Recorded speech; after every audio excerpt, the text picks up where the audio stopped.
ওয়ার্ল্ডের সবচেয়ে popular search ইঞ্জিনসগুলো কি কি, বিশেষ করে 2025 সালে এটা কিন্তু বছর বছর চেঞ্জ হয়। যেমন হয়তো 2022 সালে 3 নম্বরে যে সার্চ ইঞ্জিনসটা ছিল টপ র্যাঙ্কে, হয়তো বা 2025 সালে সেটার সেই জায়গায় নেই। এটা আসলে মার্কেট শেয়ারের দিক থেকে বা মার্কেটে কার কতটুকু শেয়ার আছে বা কে কতটুকু পজিশন বা কতটুকু অবস্থান অনুযায়ী ডমিনেট করছে, সেই অনুযায়ী আমরা সার্চ ইঞ্জিনসগুলোর মধ্যে সবচেয়ে পপুলার 10টা সার্চ ইঞ্জিনস কি সেগুলো নিয়ে এবার আলোচনা করব। সো ওয়ার্ল্ডের সবচেয়ে পপুলার সার্চ ইঞ্জিনস হচ্ছে আনডাউটলি গুগল।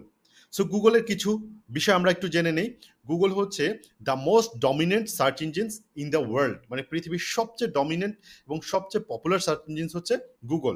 এবং গুগলের মার্কেট শেয়ার, মানে পৃথিবীতে যত সার্চ ইঞ্জিনসগুলো আছে তার মধ্যে শুধুমাত্র গুগলের একার দখলেই আছে 85.77%। মার্কেট শেয়ার শুধুমাত্র গুগলের দখলে আছে।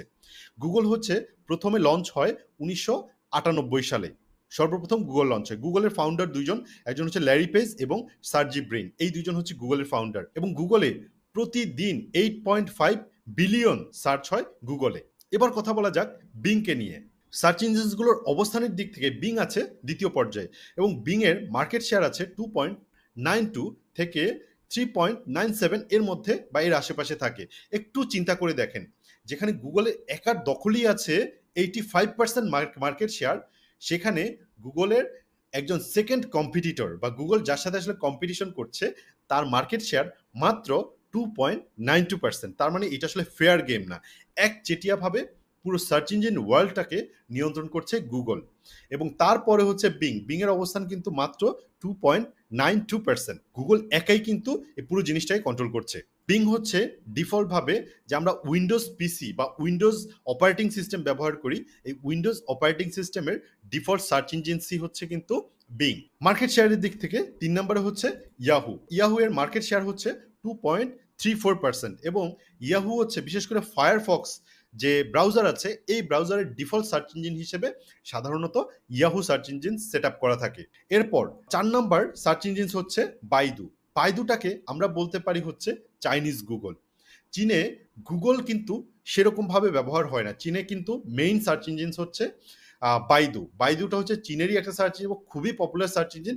ওদের ওখানে আমরা গুগলকে যেভাবে ভাবি ওই রকম ভাবে হচ্ছে ব্যবহার হয় হচ্ছে মেইনলি বাইদু। তারপর হচ্ছে ইয়ান্ডেক্স। ইয়ান্ডেক্স হচ্ছে বিশেষ করে রাশিয়ান সবচেয়ে পপুলার সার্চ ইঞ্জিন হচ্ছে ইয়ান্ডেক্স। এরপর হচ্ছে ডাকডাকগো। ডাকডাকগো হচ্ছে যেটা আগেই বলেছিলাম যে একটা প্রাইভেসি ফোকাস সার্চ ইঞ্জিন হচ্ছে ডাকডাকগো।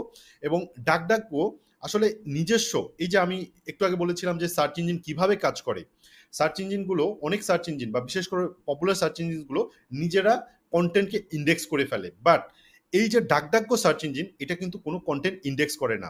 ওরা আসলে যেটা হচ্ছে অন্য অন্য সার্চ ইঞ্জিনসগুলো বা অন্য ইন্টারনেটে অন্য যে বিভিন্ন জায়গা থেকে সোর্স কালেক্ট করে ওরা ওদের সার্চ ইঞ্জিনে ডেটাগুলোকে দেখায়, বাট ওদের নিজেদের কোনো ইন্ডেক্স করার যে সিস্টেম সেটা আসলে ওদের নিজেদের নেই।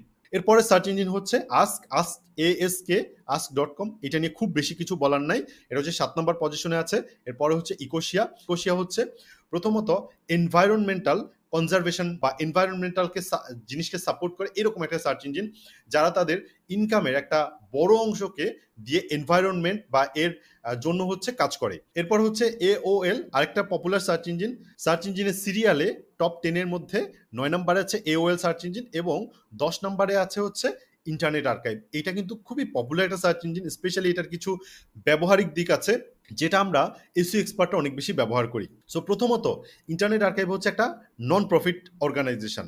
দ্বিতীয়ত ইন্টারনেট আর্কাইভে শুধুমাত্র আপনার ওয়েবসাইটের ডেটাই সংরক্ষণ করে না, এখানে বই, পিডিএফ বই, মুভি, সফটওয়্যারস এবং বিভিন্ন জিনিসের কালেকশন হচ্ছে ইন্টারনেট আর্কাইভ। ইন্টারনেট আর্কাইভের একটা বিশেষ ফাংশন হচ্ছে ওয়েব্যাক মেশিন। ওয়েব্যাক মেশিন হচ্ছে বিশেষ করে ধরেন 5-6 বছর আগে একটা ওয়েবসাইট বা একটা ডোমেনে কোন ওয়েবসাইটটা ছিল সেটা এই মুহূর্তে নেই, বাট আমি 5-6 বছর আগের যে ভার্সনটা সেই ভার্সনটাকে আমি দেখতে পারবো এই ওয়েব্যাক মেশিনের মাধ্যমে।